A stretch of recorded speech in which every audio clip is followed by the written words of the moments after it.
Hey, we're back. I'd like to welcome everyone back with us to the StepBrothers podcast, episode 225. Yeah. 5. Are you positive? I'm positive. Are you sure? Yes. I'm pretty sure. I'm pretty sure too. Okay. I'm Let just me going to know. leave it up to y'all. Let me know. I'm gonna confirm. Yeah, you're right. All right, yeah. It's yours with the most, Chris Minor, a.k.a. Dino Spumoni, extra cheese and pepperoni, a.k.a. Talk to Me Nice, a.k.a. Young Chris Kringle to get that keeps on giving, a.k.a. Okay. Wick James, a.k.a. Victor Moe Jr., a.k.a. the bad boy of Goodwill. So many What's good, Dalton? What's good? It's your boy, Raid's dad. I wake up at sunrise to see my sunrise, and I got a new one. I'm already broke, so I won't break. So Okay, yeah. there we That's a go. fact. There we I go. love that. I That's love a that. fact. Amanda's here. Hello. Amanda. I'm very, very simple, uncomplicated, like these two mofos. Okay. Amanda. All right. Hi. Amanda, please. I hate you. I fucking Okay. hate you. There it is. Uh-oh, the sound effect. Yeah. You can't We hear love it. the. I can't hear it, but that is my sound effects. Yeah. Well, that one. Spooky That one, hours because every time. whore loves a whore. Right, there you go. Her first episode was very wild. Yes. You get a chance to go through our Backlog. What do they call it? Not criteria. What is it? The backlog, the catalog. The catalog. It start with a C. C-I-R. Catalog. Never mind, bro. No, just fuck it. Just forget it. All right. I watched I said Sakura. watch. You I can watch it. listened to and Yeah. watched the last episode. I saw Dalton's leg in there. Oh yeah, the Juneteenth episode? Yeah, Okay, yeah. there you go. Great episode. Great episode. Yeah. We have a special guest today. We do. Y'all want me to pronounce that name? Please. Absolutely, Okay. absolutely. I'm Caazena Hunter, Caazena Hunter. aka comedian Kai. Yeah. Okay. aka cool Kai. Yeah. aka keeping it real Kai. Yeah. It's just in front of you. I'm aka sorry. my mic ain't right. Right. And little backstory on why she's here today. All right, so these two nerds sitting across from us, we're talking about books on the podcast, and our boy Adam, aka Dave, aka Chappelle. AKA the plug, apparently. The plug, he has funneled a lot of interviews through here. People our way, yeah. We're not on payola, so I don't understand. But he heard that conversation about books, and he was like, "Hey, I know authors," and I was like, "Cool." Well, Dawn was like, "Cool," because he was talking to Dawn, and he was like, "Yeah, let's set that shit up, run that shit," and she's here to talk about her book. Or a part of her book. How do you want Yes, to? it's a part of an anthology. There you go. So there are 25 chapters by 25 amazing women, and I'm chapter number 5. Chapter number 5. Did you get to pick which? No. Okay, so whoever it was gathered by, Yeah, Erica gathered. Yeah. she gathered. She gathered. It's Erica this gathered, gathered, yes, not like yes. this gathered. It was. And it this flowed very well. It did. It flowed very well. Amanda's the only one who read the book. Dalton was busy. I can't read. So I was wondering. I was like, how is he going to do that? I mean, you got ebook, but it's not on ebook, and I wasn't about to read it to you right. either. So what I did I'm like, was he can't read. I Poor went thing. to Amazon and I read the little synopsis. I said we have to get the Audible together for people. Yeah. If you We add up, absolutely- have you met any of the women outside of the Oh, authors? yes. So we were all part of a cohort of Black women in nonprofit leadership. And so there were actually about 30, 35 women in the cohort, No. and 25 people wrote chapters. Yeah. So, Okay, so you- yes, I know all of Okay, them. yeah, y'all should like draw a straw, see who wait, I'm sorry. When y'all entered the pod. Bob said, when y'all entered the pod, I'm on a date. Okay. Anyway, Cool story, bro. but I don't know if he wanted me to put that out there. He was on a date. I didn't don't matter. specify which date, what kind of date it was. Man, it don't matter. You know? It don't matter. Anyways, so we have an author here, right? And I got some questions about authoring, okay? Okay, I don't know if I have answers. He's but- going to ask but the we- You dumbest might. question known to We man. can try. Well, just okay. putting that out there. This is your first published work. So actually, when I was in grad school, I published an article with my professors. Okay. So this is like my second. What was the second book. article about? It was about race and reciprocity. That's what Lauryn Hill was rapping about. It's Thanks. about exchange within neighborhoods. Okay. Oh. So we did some research about like McKinney is multiracial, and we talked about how neighbors exchange things with each other. Can I borrow a cup of sugar? invite you to parties. Right. And what that looks like across racial lines for like the black people in the neighborhood. Right. Okay. Okay. And what is your research? Yeah, tell us about that. People weren't trying to exchange nothing. No. Yeah, no. Interesting. Nah. Yeah, very. Nah. Okay, but why do you think that is? Is it because of possibly Racism? Yes. Yeah. well Because Or we are- predominantly we white are and- people of color. Because the predominantly white area of McKinney? Yes. Yeah. Yeah. Okay. Yes. Because my neighborhood that I grew up in, I live with on the same streets: Hispanics, blacks, whites, Asians, and we're all very. It feels communicative like. What tax bracket were you raised in? I don't know. I don't know. They're middle class. Yeah, I guess. Middle class? Yeah. Okay. What I will say is the majority of neighborhoods in Dallas continue to be segregated. Yeah. Because of gentrification. Just because of racism, like when you think about schools and you think about, it's a lot of black people in this neighborhood, so white flight and people Redlining. moving further to the suburbs, black people not being able to get loans, history of redlining, not getting loans approved in certain neighborhoods, all the things. Yeah. I did watch this movie. The way cities are structured is part of the systemic racism stuff. Yeah. Just look at Austin. Absolutely. Austin's probably the biggest example of it. Right. They 1000%. pushed them way out, and then And think about history keeps Yeah. repeating itself. yeah. They even do that to where there are so when I was living in Colleyville and we were looking at school districts, so they have it to where even though an apartment complex is right across the street from a school, because it's not a nicer apartment complex, Yeah. They'll line it off. they lined it off to where Yeah. if you live in that apartment complex, you're not going to the school. Yeah, you can spit Even on though, the school, like but the you apartment complex 3 blocks down the road, you're paying $2,700 for a 1-bedroom. Yeah, that apartment complex can come to this school. And Yeah. same thing with houses that are, right next to it. I know It's just how, the vibes of the lines of school. I actually watched this doc today. It'll sound wild, but it was about hipsters, and how in New York though, how they were like these emo people or whatever, and they were like, I guess I have to join society, and their way of getting back into society was getting those the haircut. You know how hipsters dress or whatever, and Like the Justin Bieber haircut. type shit. You know what I'm saying? And the documentary went on to say so when they got back into society in that way, they were they started moving into Brooklyn because it was cheaper. But then gentrification. exactly. So we could blame all this shit really on the hipsters. Okay. I mean Sure. based off of what the documentary was saying up in New York. Gentrification, yes, because what they do is they take an impoverished neighborhood, Right. They slap a Starbucks in it, Right. and they build an apartment. Cliff. on top of it. Right. Yeah. Oak Cliff And is then gentrified as fuck now. Bishop Art. Bishop Arts. Bishop Arts was fucking shit. Bishop Arts was Now, baller. now there's Now it's just what the fuck is this? yeah. So that's yeah. Yep. Damn hipsters. Now you can blame on the hipsters for Fucking sure. hipsters. Macklemore. But they did say one thing the White hipsters people. were very good at is they're good at the small business thing or whatever. So they'll start a little coffee shop or this Exactly. and that and blah blah blah. Yeah, it was interesting. Yeah. I had a feeling we were going to touch on something like this, so I definitely watched that doc earlier. What's the name of the documentary? I will have to go through my YouTube Okay. for you. We It's can this run it back guy. later. He touches on a lot. He touched on the hype beast movement. It's a bunch of subdivisions in within our culture that he touched on and how it affected what. Is it topic a? things. It's just a guy. in Is it a room. black guy, white guy? I think he white. Actually, You think- he's from. He's not from New York. He's from London. Actually, White Oh, Okay. guy yeah. touching on. But Okay, so this is where I'm confused on certain things. It's Okay. whenever someone who is white is talking on POC topics and trying to give their opinion, no, not you, because Right. you're Yeah, not yeah, white. you Oh no, got I was about you to got switch flavor. the camera. That's all I was You doing. got flavor. You're not white. Yeah. I was just trying to switch the camera.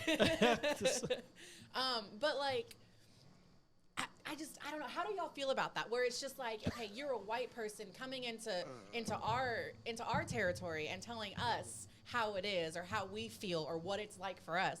You don't know. So it's how dare you? To me, it pisses me off. How dare you? Well, I mean, try, he wasn't. I mean, this particular guy. Oh no, I'm just saying, Yeah. like in general. I'm not a fan. I don't honestly. I fan. don't really see it personally, but maybe it's how my algorithms are set up. I guess I don't typically see white people talk about Hispanic stuff or I do. Indian stuff, All the or time. I don't All see the it time. personally. I see it all the time. But then again, all my algorithms is about like Dragon Ball Z, the Bible, and Joe Rogan or whatever. You know what I'm saying? So it's like, I don't know. Yeah. I don't know. Yeah. But back to the book, right? I said what I said. I said what I said. An and I anthology meant of it. Black women in nonprofit. An anthology. Now, for people like me, what exactly is a nonprofit, and what are some of the things that they can do? Nonprofits do all types of things. The first question I typically get when I say I work for a nonprofit, people tend to say, "Well, how do you make money?" Right. Like if it's nonprofit, well, it's still working for a nonprofit. You still get paid. We Right. all Yes. have to eat. We all have to live. And so the nonprofit that I work for is Young Leaders Strong City, and we work with 9th through 12th graders to educate, equip, and activate them for social justice, so that they are current leaders, they are future leaders, and so that they can work towards the changes that they want to see in the future. That sounds And good. so that's the nonprofit that I work for We currently. needed that in the 90s. Yeah. Nice. How did you get into that? So I actually consulted for them for 5 years. I used to be an educator, so I used to be an elementary Spanish teacher. Oh, wow. Look at that. Look at that. At St. Philip's School in South Dallas. So I need to- do shout you- out to St. Philip's School. You still, like, you good? Your Spanish Sí, is hablo good? español. Tengo un poquito de tiempo en Oaxaca, Mamma mia. Mexico. Yeah. Okay. Yeah. People always say, "Where did you learn Spanish?" I was like, "I learned it at college." Or they say, "Where did you grow up?" Oh, Pleasant Grove. Yeah. I mean, like, Yeah. PG. what's the expectation? Do you ever get like mistaken for like Honduran or Panamanian or anything like that? No, it happens. No, not at all. I feel it. Not to me. All right. So, nonprofit, y'all make money. I guess that would have been Yes. my. You see, nonprofit is like. So the thing about nonprofits is they essentially like attempt to fill in the gap in different ways. So there are, nonprofits that focus on unhoused youth or unhoused people. Everything you could think of, there's a nonprofit pretty much for it. Is there one in particular that sticks out that's like, I guess, popular above the rest? Like a nonprofit that everybody's like, we fuck with this nonprofit That's the a hardest. good question. I hope they are interested in Young Leaders Strong City. Yeah. But I know that like there's tons of big nonprofits. Okay. Is there one that like sticks out to you the most that has a special place within you or what you do with it? I always think about the ones that I've worked for. And so one of the nonprofits I worked for a really long time focused on low to moderate income women and their finances. And so I think about that. So I think about like your Catholic Charities is a big nonprofit that people think about. Big Thought is another big nonprofit that people think about when they think about teens. So yeah, those are a few. How do you get into something like that? Like, I know when I, was working in property management, we had it to where, like every quarter we would go and we would like help build houses or So like a help Habitat with for Humanity. Yeah, we would Yep. help out shelters or remodeling like daycares and women's shelters. And it's just like that was something that was really, really cool just because we were helping, battered women, single women, single moms and their kids. So it's like, but that was again through like a company that was doing it. So how do you get into something like that? So always think about like what issue are you passionate about? What is something that, that's important to you? And so for me, it was like women and their finances because I know they get screwed over in so many ways. Yes, girl. I know they're paid less. Yes. They're overcharged for things. And so Yes. that was very, very important to me. And that's how I got connected with the nonprofit that I used to work for. And it's called Wings. And so I did financial coaching there and I trained financial coaches and I was there for like several years. But to see and have an opportunity to work with women as they, buy their first home because they were able to save up for that down payment or for women to start their own businesses or be able to go back to school and finish up a degree, but they have that, that financial assistance from a certain program. Also, them just providing like financial education as well. So, Nice. Yeah. Okay, so but this particular book, right, Yes. is geared towards a I certain like how audience. you brought us back. I always will. He always does. Full circle. Yes. Full circle. Really, Full circle. So, as being a black woman in this industry, Yep. what are some of the things that you see? Some of the things you like, some of the things you don't like. Some of the, I guess, woes Yep. black women face in this lane. Yep, absolutely. When I think about nonprofits and I think about women, black women specifically, but all women of color, I think about them being overworked and underpaid. Talk Like about that's my biggest pet peeve. it. Yeah.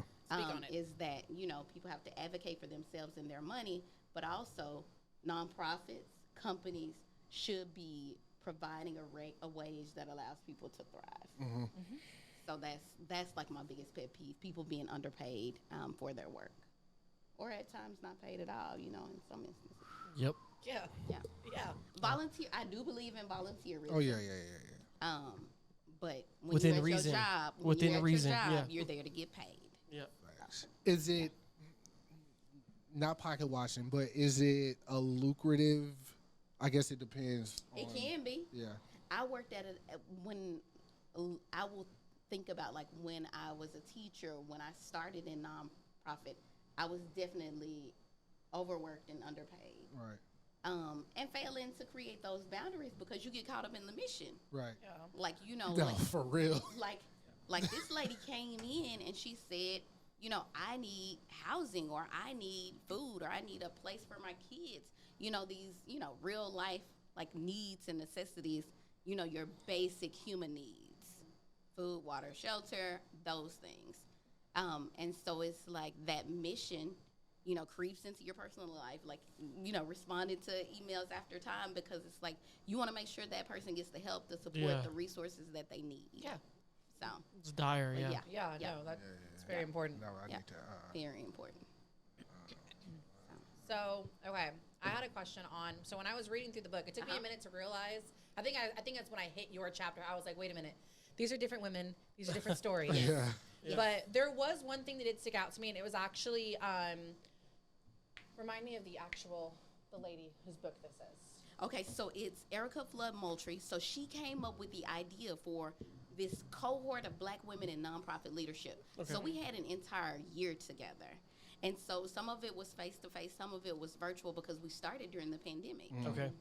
And so, having an opportunity to be in community with all of these women, every session that she designed, we would always start with the opportunity for like self-care and healing because, every woman in this book has experienced some form of racial trauma in their experiences within different nonprofits. Yeah.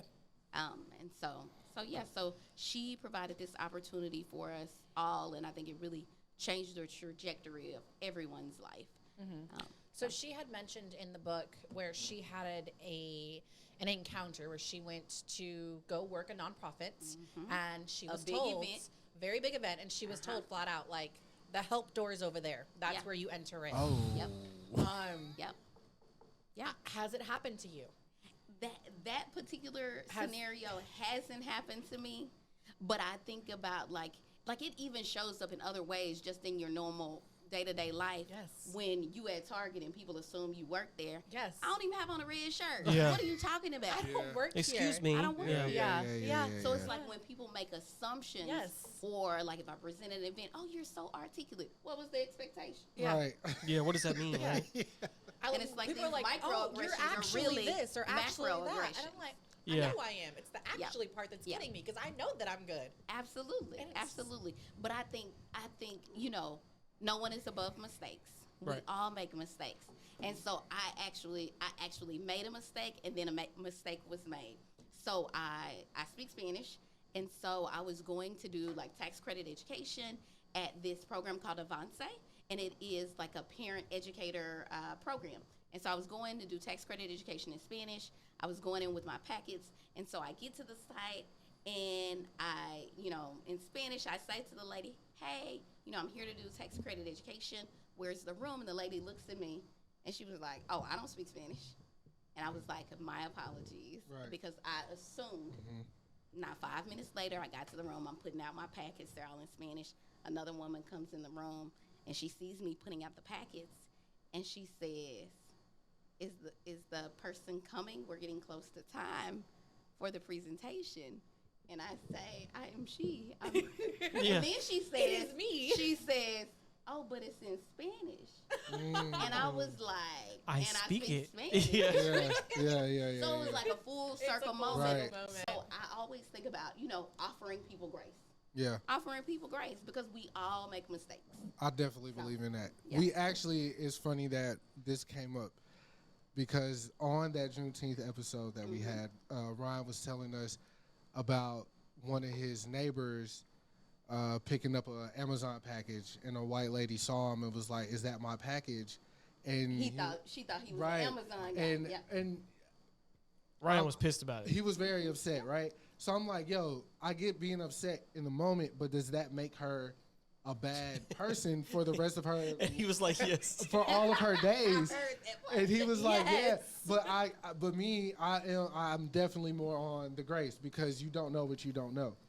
In my opinion. Now, Ryan broke it down. Grace within reason. Right. But Ryan, Because he was like, he was worried. Did he have other issues with the woman?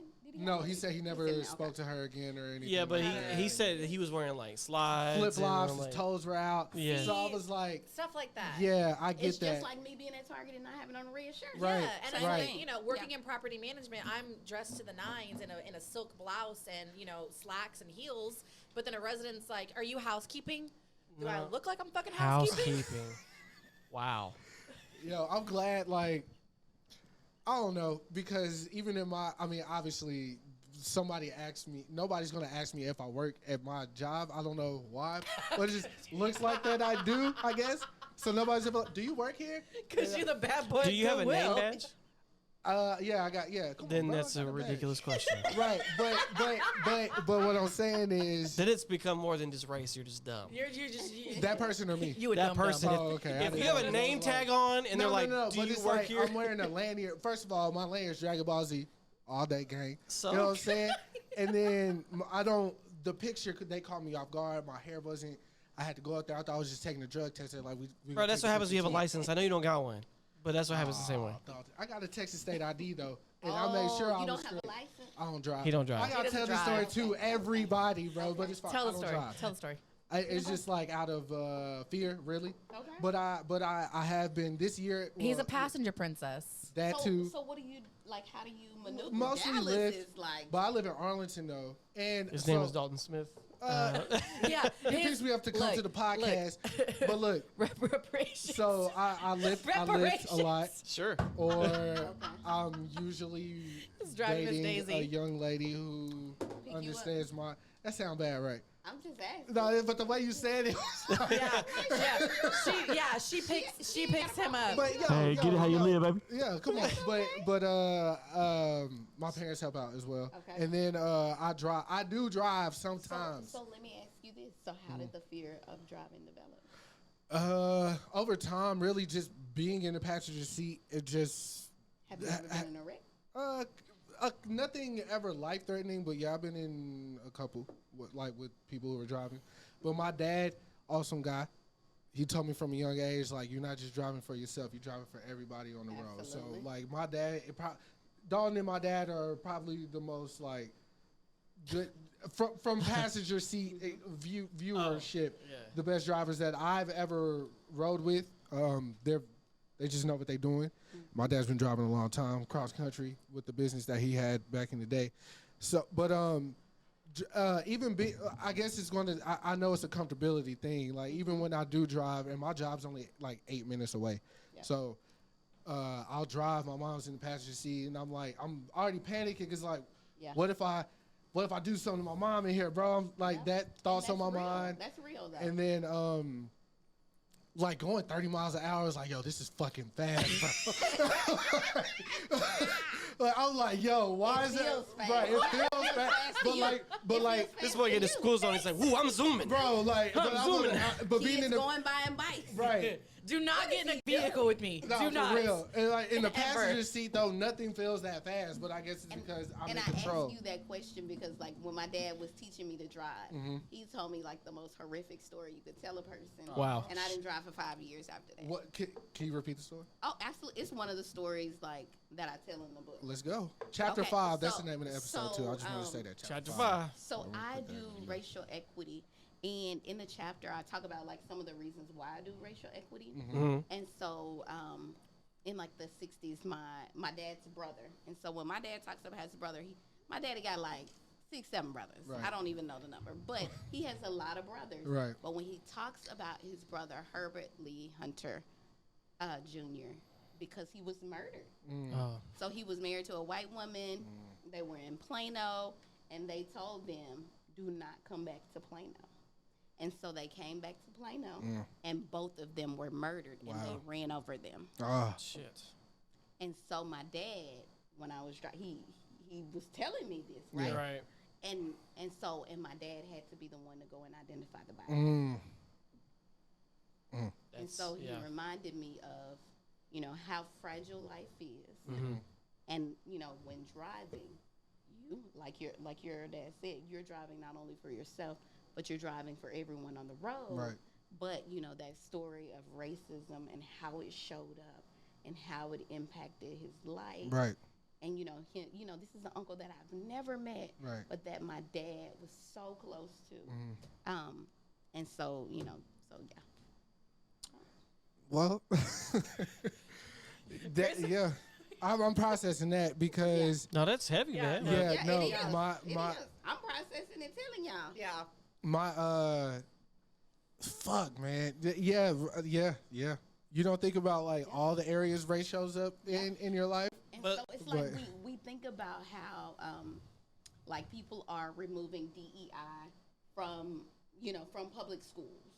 DEI. Like the diversity, equity, and inclusion Okay, offices okay. from public schools, how Right. they are rolling back affirmative action. Just today, affirmative action Yesterday. just Right, happened. right, Yeah, yeah, yeah. yeah. rolling Today. it back and how that impacts people, how it impacts the entire course and trajectory of their life, and what does it mean for us to say that that's okay? Okay, while we're on the subject of affirmative action, and that did happen today, I was reading it. I don't understand it. I'm just gonna be honest. So Okay. y'all break that down to me. What's happening with that? Yep. Because I don't know.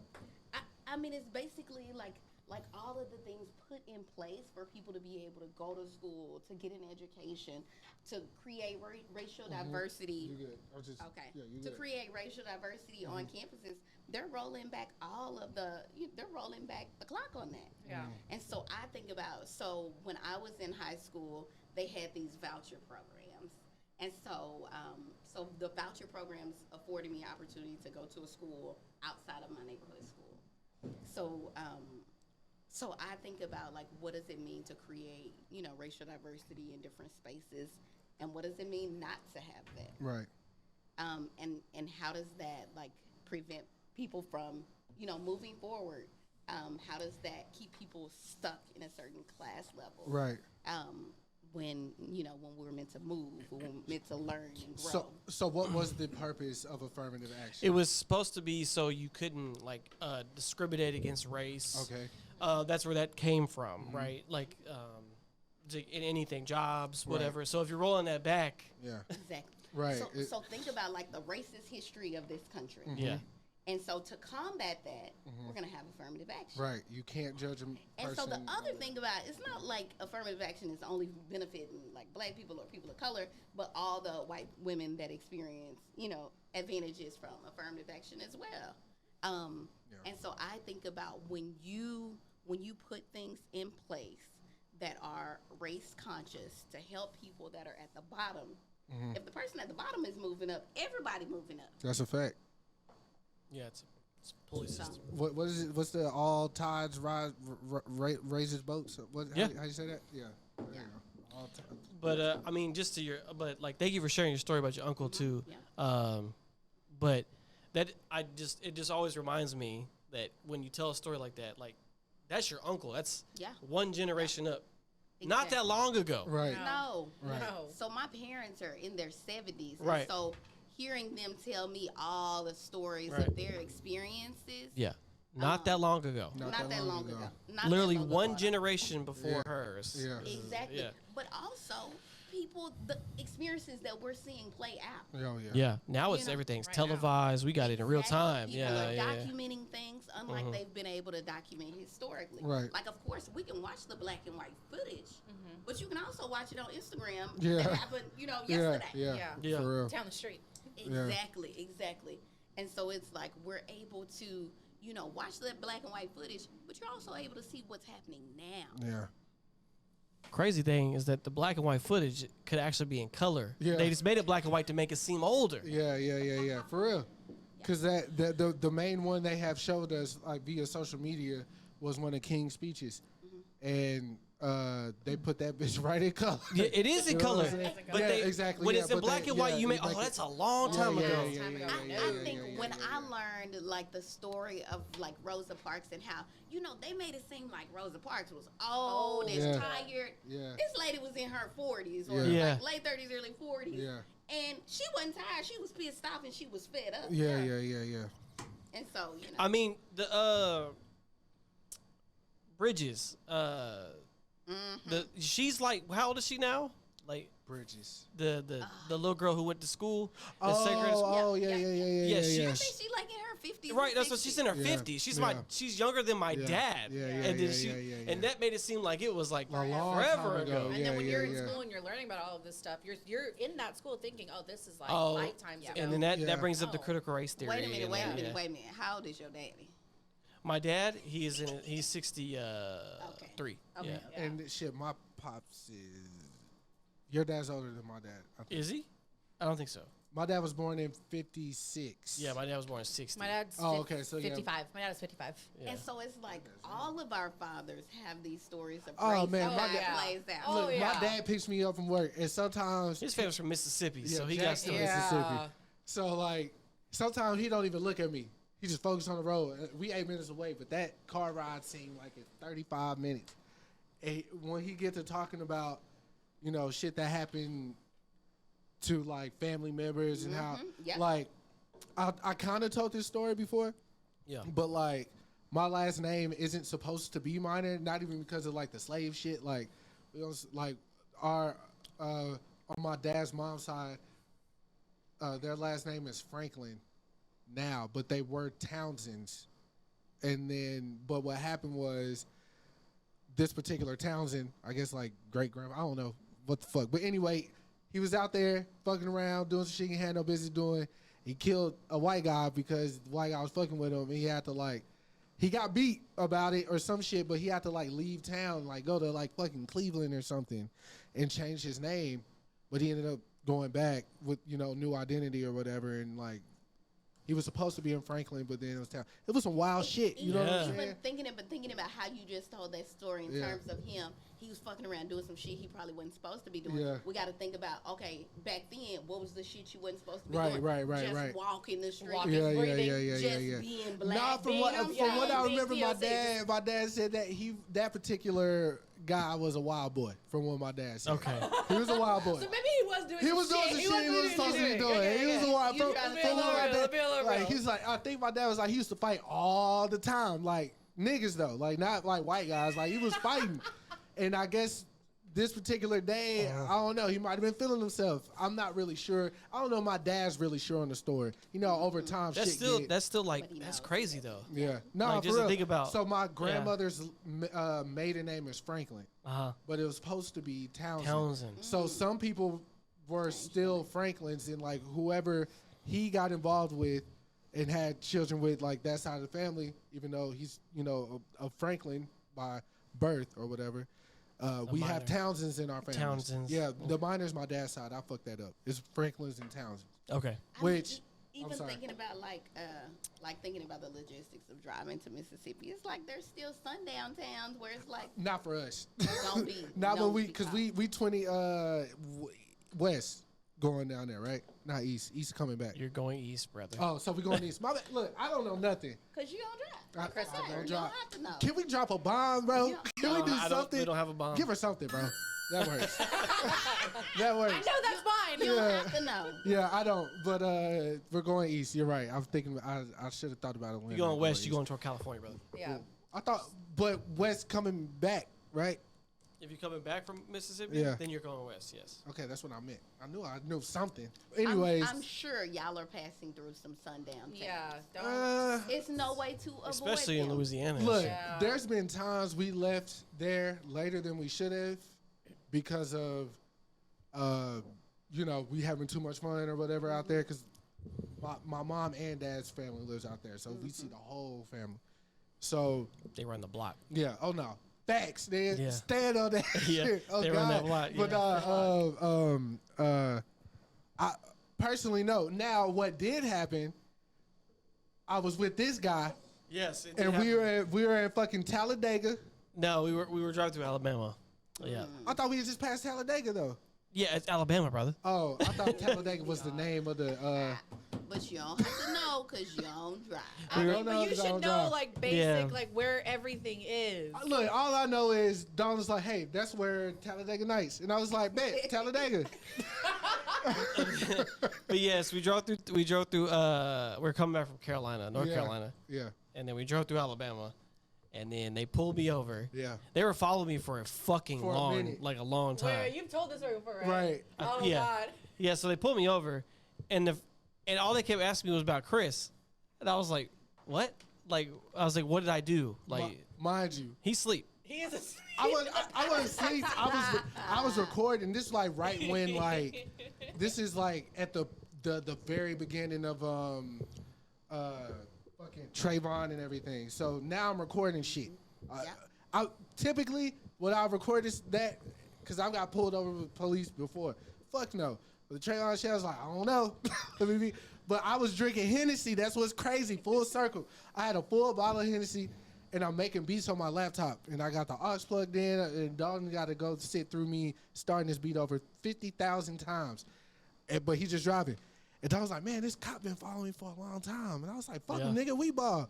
And then he pulled him over, so now I pulled out my camera, and I got it to where like I'm shooting the side mirror, but it's catching how this shit works. So I'm like, man, I wonder what the fuck going on. And then Dalton gets back in the car. Yeah, because he's like, you had to get out the car? yeah, he was like, he was asking me questions from the window. He kept asking me about Chris, and he was like, "What are you doing?" And then he said he pulled me over because I was following too close to somebody, and I was like, "That's not true." Yeah.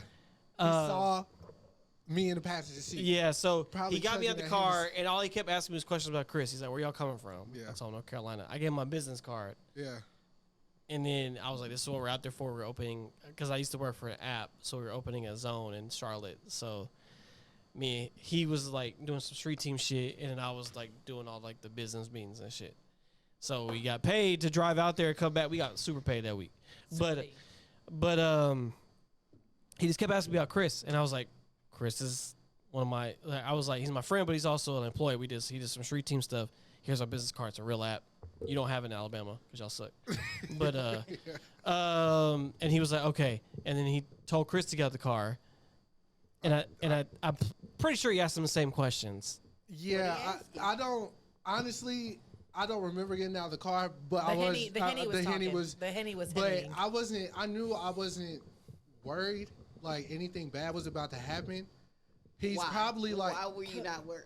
I don't know, but see, this is my thing. And it's really not my thing. I really feel like this is the Lord, and I'm not capping right now. Oh God. I really do be getting like gut feelings about shit. So like, there's times when I know something bad is about to happen. It's been that way since like second grade. Like the day, another full circle moment. Like the day my brother passed, I knew something bad was gonna happen that day. And today's his birthday, so happy birthday, Anthony. Oh, Yeah. sorry, Happy sorry to birthday. hear Happy about birthday. your brother. But the day he passed, I got out of school, I walked home, and everything felt like Off. I was looking at life like I was looking at my life from like outside my life. So I knew something was about to happen. That was a moment. But anyways, in that particular instance, I didn't feel no type of nothing. Like, I was like, bro, well, I don't know. Maybe that was me being naive in that situation because something could have happened, but I didn't feel like anything was going to happen. And like I said, we got back in the car, so I was like, Don was like, what did he ask you? And I was like, shit, where we coming from? What we doing? Shit like that. What he asked you? It's like, same thing, but all his questions were directed towards you. And I was like, oh, okay. I turned the beat back on. Yeah, we got to. They didn't press me any further. I didn't get a ticket or nothing. They weren't like yelling at us or nothing like that. But it was definitely very strange, like the way they did it. But see, yeah. I don't know, bro. I feel like these experiences that I see via social media are like horrendous or whatever, right? Any interaction with police that I've seen where any person of color is involved, it always go left. Rather, there's one video that's coming to my mind like off the rip. There was a little boy, and he went. I guess he went to the store, and they said he stole some chips, and he was probably like 8, and the police officers handcuffed him and put him in the car. And then there was an older gentleman, black guy, filming it. He was like, yo, what the fuck he do? He only 8 years old. You don't know nothing. You didn't try to call his mama. You didn't do nothing. You just throwing him away. And the cop was like, he stole some chips. He was like, well, shit, I'll pay for the chips. Like why is he in handcuffs, yada, yada. And I'm like, yo, that's that type of shit. Like, I've never seen that in real life. But I was just having this conversation with one of my friends today. Like, this shit on social media, yes, it's opened our eyes to a lot of things that, again, in my lifetime, I have not experienced. Like, I just haven't. Like, I've had run-ins with the police several times, guns drawn at my mama's house, like guns in my mom's face, all type of shit. Like, but even then, I'm just, it never really just bothered me though. Like, it never bothered me. Like, this is just another day. Like, I don't know what that is though. And I think, what does it mean to say that those traumatic experiences don't bother you? Maybe because it's happened so much. Possibly, not, yeah. or like it's been normalized for you. Possibly. The scale, it is what it is. And desensitized. The scale though for me of like shit and like good, it might be skewed too. Cause like I said, my brother, I was in 2nd grade when my brother died. So since then, like a lot of shit's been like, I just, my patience and like how I see things and my views are, have been skewed since then. But yeah, a lot of shit going on. Anyways, chapter 5. Yes, chapter 5. So I started off with an identity wheel. Okay. Have y'all ever done an identity wheel? No. Negative. What is an identity wheel? So Let's do it right now. What it looks like. And so I'll do a couple of, let me see if I can find my page. I think You got some really great questions in here too. I definitely want to get to some of those because she actually read the book. Yeah. Okay, so some of the things I talk about are age, like being child free. So I'm 42. I'm child free. I'm great, a woman. girl. You look great, girl. I'm black. I'm not religious. I'm the youngest of 3. My dad's a veteran. So all of these things that make up my identity. When I wrote this, it was like I'm currently able-bodied because we know that our abilities can change. And so when I fractured my arm, I was like, I'm temporarily experiencing a slight ability difference. And then I put like stuff in reference to education and work.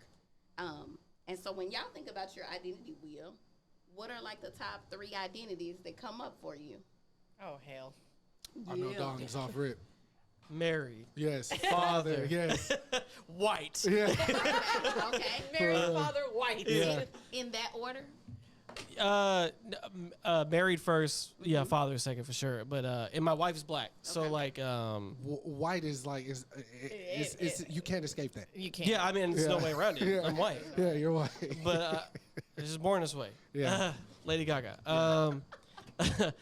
But yeah, I mean married first because like if I wasn't married first, I wouldn't even have my son. Right. So like yeah. Shout out to Shelby. Yeah, Shelby, and then Rayden's pretty new. I mean, he's and Dalton. You do know that people have sons without being married, right? Oh, I know. I'm saying for me, yes, I was with her, and then when I decided to marry her, we actively tried to have kids. There was no accidents here. It was planned. Gotcha. That's why I was saying, like, without my wife, there would be no Raiden. So, like, yeah, that's why I got to keep my wife first. So I'm married first, father second, and then I'm white. But just because I can't get away from me, I work. I mean, I do a podcast. I mean, there's a lot of things I could say. I'm not. What does being white mean to you? Ooh. What does it mean to me? For me, myself, it's just something I was born as. I've said it plenty of times. I recognize the privilege that I was given. I'm not like a white activist, as you say. Like, I don't, like, my wife be asking me, what do white people do? I was like, I don't know. Like, I'm not, like, I don't do white studies, you know what I'm saying? I don't speak for white people. So, I mean, as far as, like, just being white, like, it's something I was born as. I guess I can identify as it because I am white, but it's not something I'm, like, entrenched in. Like, I'm not, like, sitting here, like, thinking about I'm not thinking about the white privilege. I'm not thinking, but because it's just something that happens. Like, I'm here, right? I can't change that, but I try to use it in other ways, like my voice, who I'm around, things like that. How I grew. I mean, I grew up in a very eclectic anyway. Like, for sure. I can say Dalton has Mr. Rogers. His way into everyone's hearts. Sure. You know what I'm saying? He definitely Would you like to be my neighbor? type shit. Like, for real though, like he took in me and like two other black guys but what brought us together was music. Like Dalton was music, he liked the Roots and shit. And Kanye, and so we was like, I think we can identify with that, and we want to make music too. And he had the tools for us to flesh out our vision. And Dalton has gone on to, I know he don't think about it this way, but like two of his friends that he helped in this way with music have went on to get signed by major labels that are doing music and shit, like for real. Got these views, they got placements, Netflix, Spider-Man, all this shit, right? So even me with a little WWE shit, you know? So like Dalton has definitely helped far more than he has done any damage. Any Married to a Black Woman song. Okay. That's like 50,000 points right there. Yep. And their son is gorgeous. So like my you got to God. add on to that. The cutest baby I've ever seen. None of my friends in ugly the though. game. You know what I'm saying? Like Yeah, no. let me say that off We don't the hang with bat. ugly We don't hang people. with ugly We don't people. hang with ugly people. No, that's on the outside, inside. You know what I'm saying? Period. That inside, that's the important part. The inside's definitely more important because, look, if Dalton wasn't who he was, he could have been purple. You know what I'm saying? But the essence of what makes Dalton ain't got shit to do with what he look like. Period. And I feel like he feels the same way about me. I'm a good guy sometimes. You know what I'm saying? Amanda, what's your wheel? What identities come up for you, Amanda? You know. You're a mom, first and Yes, foremost. I am. First and foremost, I am a mom. You're a Boricua. Everything and anything that I do. No, you kind of slid I'm in trying to help her. Give her some ideas. said No, I Boricua. am a mom. Anything and everything that I do is for my kids. So that's first and foremost. I am a mom. Miles is downstairs. So So I'm gonna go grab him. Miles is here. Yeah. No. Great. Oh my God, I'm so happy. I just got so happy. I'm a mom. Honestly, what I think about what identifies me is I'm a hustler. I don't think I've ever met anyone that works as hard as I do, as much as I do. And that goes back to my number one. I'm a mom, and that's why I do it. Basically, yeah. Okay. I mean, obviously, I'm Mexican. What made you decide to become a mom? I actually never wanted to be a mom. Okay. I never wanted kids. I met my I met my daughter's dad when I was 14 years old. I had our daughter when I was 15. But yeah, no, it just, it happened.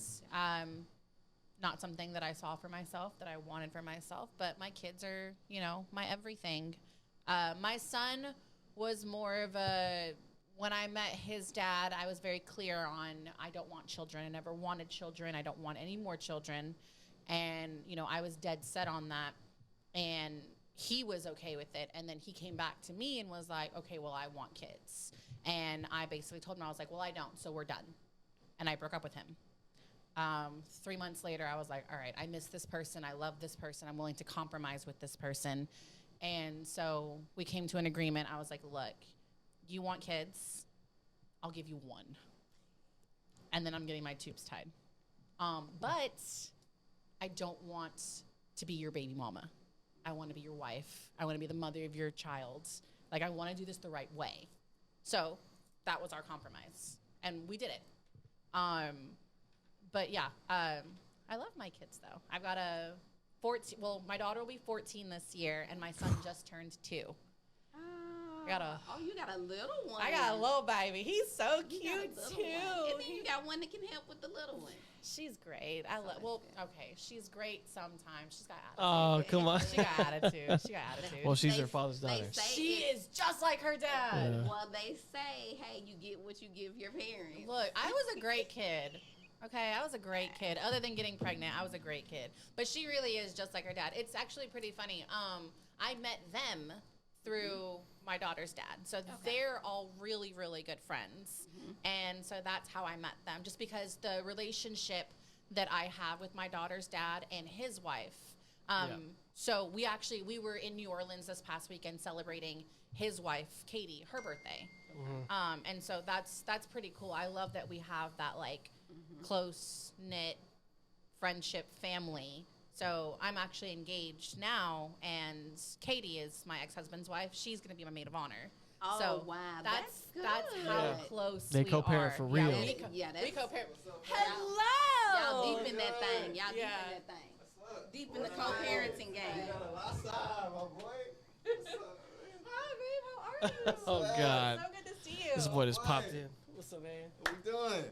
How's it going? My brother. Back. Good God. Hello. Caazena. Pardon the left-handed shake. I'm in and I'm out. He's in and I'm out.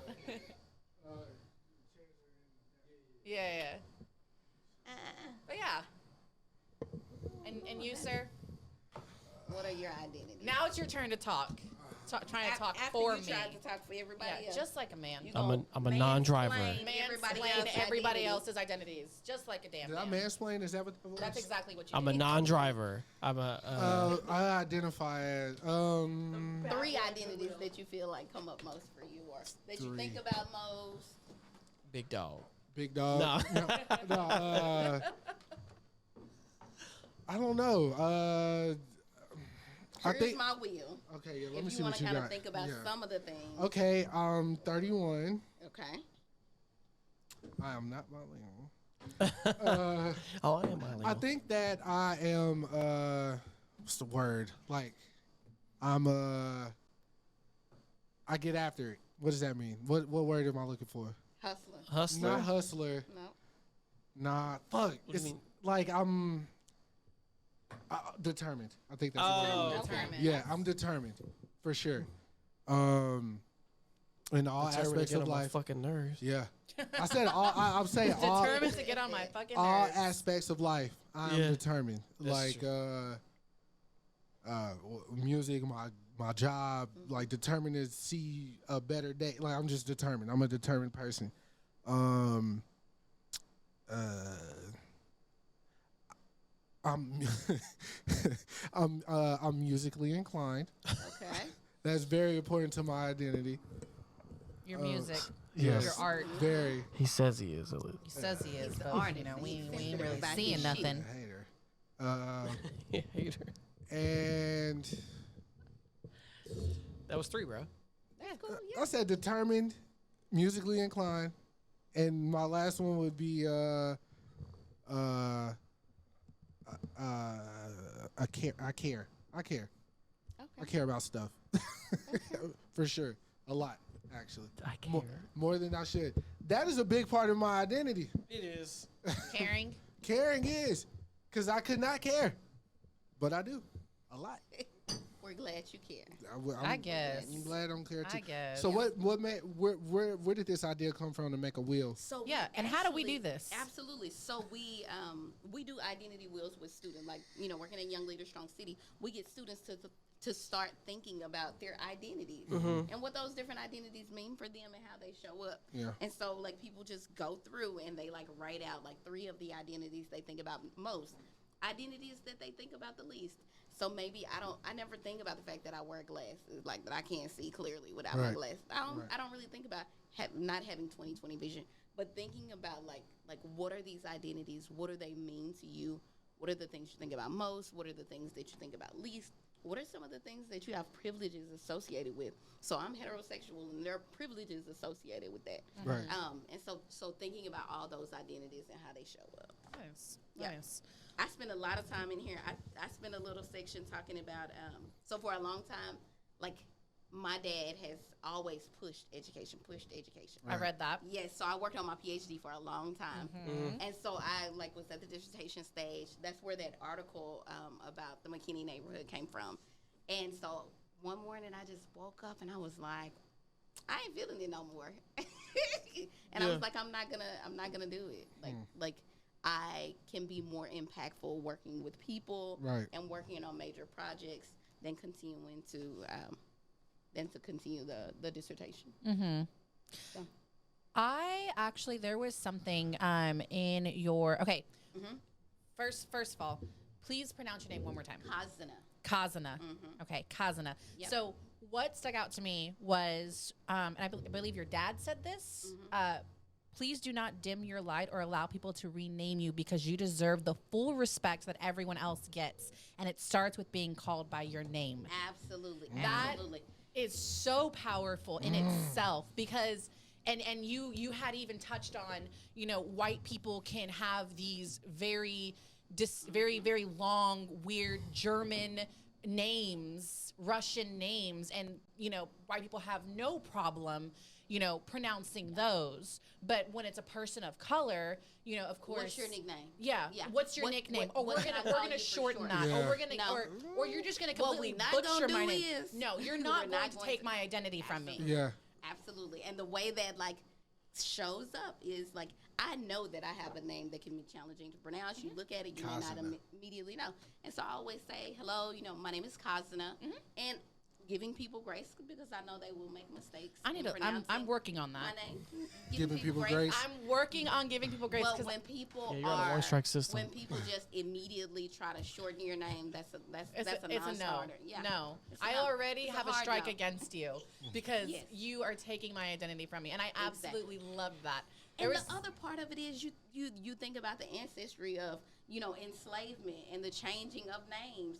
So in 2023, you think you about to change my name? Yeah. The last name already been changed. Right. Let me tell you what we're not gonna do. Yeah. We're not gonna change the first. Absolutely not. So There you go. So I I talk agree. about my name. I talk about hair. Yes. And so like growing up, the getting your hair pressed as a little black girl. And having to sleep pretty. Having to sleep pretty. You can't get no sleep when you're sleeping pretty. Because you're having just That's a whole piece I had of trouble with that adversity today. that people don't To think this about. day. You ain't worry about that. But it's You ain't never gonna be pretty. Yeah. And we're at a time where Oh, hell. I hear more, Miles in the back. What? I heard you in the back saying something. But it's No. all of the different parts of like a hair journey. Yeah, no. And then even being being Hispanic, I remember one of my biggest things that I absolutely hated. I was little, and I had hair that would go past my butt. And there would be a white lady behind me in the grocery store, and she would just grab my hair. And it's like, I don't know you. Yeah. And you're just grabbing my hair. And she, but it's just so long and beautiful and thick. Don't touch At least me. ask. Boundaries. God damn, bro. Boundaries. Absolutely. And to this day, I still have people. And I think I'm just so used to it now that random people will just grab my hair out of nowhere. And I'm like, I'm just used to it. I'm used to people touching me without asking for my permission. And no one should ever touch you. No. without asking for your But permission. that's just how we grew It's up. It's not acceptable. It's not. And we have to change that. We have do. to For real. change that generational But then curse if I of try to say accepting something, it. if I try, oh, I've got attitude, Yeah. or I'm spicy, or oh, you, and I'm just like, They no. feed into They feed stereotypes. into the stereotype. Absolutely. Oh, Absolutely. you're a psycho crazy Latina. Do you I mean, I can fucking show you for sure. Do you- But this is me being normal. do you identify with this at all, Dalton? What? Do people? Has anybody ever tried to touch you? And you didn't want to be touched? I'm seriously asking. Has, Not like my hair, obviously. Cause has anyone ever go- disrespected your boundaries? Yeah. Oh, yeah. Of course. Physically, Of has course. anyone physically disrespected your Oh boundaries? yeah. Oh yeah. It's definitely happened. Definitely happened. But From it's some of these motherfuckers right here. Well, look, dog, I can't help it. You got that Miles knows what I'm repetition in talking your about. back, bro. I These can't help motherfuckers right that. here. But I definitely. We talking about? You want to talk about boundaries? Yeah, Yeah. y'all motherfuckers cross a lot of fucking boundaries. Hey, but it's all out of love. We love you, bro. We You so do love welcoming. you. Welcoming. These motherfuckers unlocked my bedroom door, grabbed my laptop, proceeded to record a sex tape on my laptop, That wasn't now. It wasn't. No, me not normal. him. Oh, yeah. Chaz. Okay. Listen, for context, purposes. put it back in my room, relock the door. So I get back in there. I open up. The first thing I see is this man getting his shit sucked on my laptop, full screen. I'm like, this is not like that's not cool. Like, what the fuck is this shit? I What ain't is did this? no shit like that. The Yeah. most I've done some stuff, but I ain't do no shit like that. Boundaries. But yeah, boundaries are important. These Boundaries motherfuckers like are- use my bedroom as a fucking playground and shit. Dalton, you keep saying y'all, and I You don't, you Y'all is a very big word, but I think he is We directing in it Texas, towards you y'all. at one point or another. I And I don't need know. you to I not don't lie. know. you were about it, young and dumb Christopher. once, Chris. yeah, Yeah. I've definitely overstepped some boundaries in my Yeah. day. I'm That's a what- habitual line stepper. That's what I'm saying. I've had the line step. So much grace Dalton has. So much grace. I'd be swinging. Nah, yeah, sometimes we're warranted, but not because of me. It was always. because of I reached the somebody breaking point one time, and that One was time. from my AC unit. One of the For his AC Yeah, unit. AC One of unit. the I other was things- I got in my car. They put confetti in my. Oh yeah, bro. They put confetti in my AC. I turned my car on full blast. All the confetti blew, and that was Y'all a had lot too strong. much time. They had too much time. Pink in South by Southwest. You was kind of pink. Y'all had too And much South by time. You oh was pink. you talking about whenever they were talking shit? I don't know. Yeah, that was a different story though. Like that's because they were like we went to South by Southwest, the music festival in Austin. Yep. I look, ask Miles. Miles, you were there. Miles, how big was this house? Miles, how big was this house though? It was pretty big. It was decent. It was a big ass house, right? And so basically, I had like I was like Miles was supposed to be there, Brandon. I didn't know they were bringing extra people though. Yeah. So It was legit 12 people there. Oh. yeah, so I didn't know they were How many bringing people were supposed to be there? like 6. Ooh, was this Airbnb? Yeah, but we were all supposed to get like our own room, place to sleep. Like he called the love sack, and then so we all got like space. I didn't know they were bringing extra people, so they brought some people from their college, and they. No. You leaving it out, though. What? You figured on it 6th out. Street. Oh, that's And different you though. came back. No. But this is why. This is how it got started. Though. Oh yeah, You came back after you had just got drunk. Yeah. You was drinking mason jars in the street. Yeah. And he came back. That's when you popped it up. oh yeah, that's right. Okay, so Adam actually was the one who got me home that day. Adam was there. So yeah, so I was saucy. So I went to bed. Right, I went to bed. But while I was trying to sleep, because you know when you're drunk trying to go to sleep, you don't just go to sleep. Yeah. So I was trying to go to sleep, and I just hear these women chirping down the room. They're like, they were talking to Brandon, and they were like, he finessing you because he don't have no space for you. He didn't plan for you. Like, and then like this isn't how your break's supposed to go. So I get up. I walk out there and say, bitch, you got a fucking problem. I said, you can get it. Didn't say that. Yeah, I was like, you can get the fuck out of here. I was like, I'm not even. I was like, I didn't even charge you to be here. Like, Y'all are lying. No. no, Dalton would never. yeah, Sounds like Dalton did. Yeah. Yeah. I heard, yeah. But I was like, They took him out of character. but I was like, y'all didn't pay to be here. I did. Like, I didn't know y'all were even coming. All right. So if you don't have no place to stay, you could leave or you could sleep on the floor. I don't know. Yeah. Pick one. You know what I'm saying? Yeah. Did you So- do your head like that, dog? Yeah, I was doing all sorts of shit. I was drunk, so I was losing my mind. Yeah. But yeah, that was like, Yeah, I only seen Dalton out of character one time. See, that's one thing though. Okay, this is a stereotype. White men are crazy, quietly crazy, I don't know if I've done anything crazy though. quietly crazy. Not. I don't get in fights or nothing. I don't do nothing. Nothing. He said nothing. Craziest thing I seen Pop off Dalton and do call someone bitch. was like, I don't know, start dancing in a room full of black people. That's probably like the Don't do that. craziest shit. For real. Like the first time, like I was like, yo, what? But it was like a unicorn. Yo, though. what? It was like Was it good dancing? no. Donkey dance. Dalton Okay. can dance. Donkey dance. All right. But like we ran like the Curtain Club or something. No, not Curtain Club. We was at Off the Record. And you know, when you're in a group, it was like everybody, girl was there, and we were all there. We was just vibing in our little circle. But then they played that right one, and then all was the eyes was song? on. It was What was the song? It was something to I don't jig know, to. I don't know what song it was. Who But Dalton knows? started jigging. But this the first time he started jigging. Like I've seen Dalton jig, but not in like an audience. I didn't know Dalton was this comfortable around black people to his baby shower though. Nigga, 'cause when I got to the baby You shower. talking about the baby birthday? Yes. Oh, It's not the shower. 80% black people. Yep. Oh no, Right.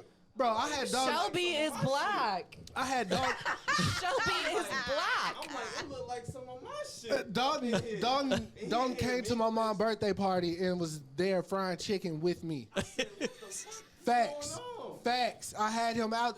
We went to a fucking academy that day. Yeah. And all type of shit. We getting our wood chips, all type of shit for the grill. We got back. We started barbecuing in, and Southside I Breeze came still on. need to know what was the song, dog. I know, It was- right? it What was are one- your top 3 songs Okay, that you Dalton. like to dance to? Top 3 songs. Let's Yeah. get it. Dance Pimp for Pimp, sure. Pimp, yes, by Young Nation. Young Nation, yes, for sure. That'll give me every time. Every time. How does it go? I don't think I know that. Well, let's get to the business. All this is snitches I'm a and y'all young trying to dance my wrists. Pimp. Oh, you was Okay, what's number 2? oh, you know the song. You just wanted him to say it. Is that what that was? No. Oh, I, okay. like okay. legit did not know the song. Number 2, Jay on. Did you say J Lo? No, No. he He said said jam. jam. He said jam. That he said gonna number like 2 turn jam. up to and dance to and shit. Yeah. I don't know what. One's gonna get him out his body is 2 Chainz. Oh, watch out. Watch out. Yeah, I did the Heisman. Yeah, that's gonna get him out his body every time. I'm trying to think of Megan songs. Pimp will do it every time, but He gonna dance to Pimp every time. Yeah, that. Nah, Southside the Real's gonna be on there. That's not really. That's not no You dance. don't really That's jig it. all No, aggression. no, just that's rap just that straight shit. aggression. That's in there. all Yeah. aggression. We're all doing it. We're Yeah, all doing yeah. it. Aggression. Um, Big protein. I don't know why I'm drawing a blank on jigging songs right now. It's been a while. Honestly, that's the one. That's it. Okay. And I guess that was the one that was playing that night. Because when I tell you, it came out, I've seen him dance, but I haven't seen him dance in a public space. So when he did it, I was like, what the fuck? But everybody, you know, when everybody started forming the circle, go white boy, go white boy, go white boy. I was like, this is my dance right here.